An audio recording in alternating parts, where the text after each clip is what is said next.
What do home inspectors look for in HVAC? Well, let's just first talk about HVAC.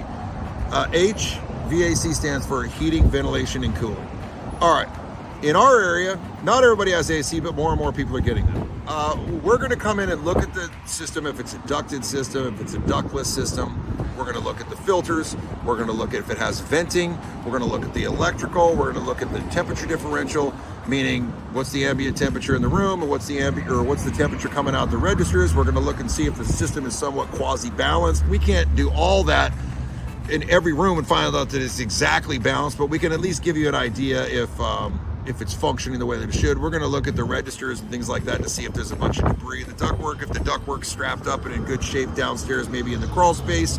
We're going to look at whether or not the thermostat's working correctly, whether or not all the components on the furnace, it needs to be serviced, or if it's in disrepair, or it hasn't been taken care of, or if it's at the long end of its life. And then you can start to consider what you might need to do coming down the line in terms of updating or something like that.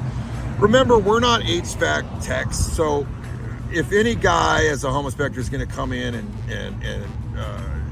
or gal and tell you, a whole bunch of stuff without all the tools that the HVAC techs have, they're just blowing smoke, man. The reality is that we're doing a non-invasive check on the HVAC system, seeing if it functions, and there are certain telltale signs if things aren't working correctly, or if it's icing, or whatever it may be. But the bottom line for me is we'll tell you whether or not you need to do something. We'll tell you whether or not it's in good shape or bad shape or so-so shape. We'll tell you how much things might cost or how soon you might need to interact with whatever it is you got going on, and if you want to update it, what you might be up against down the line. That's what we do as home inspectors.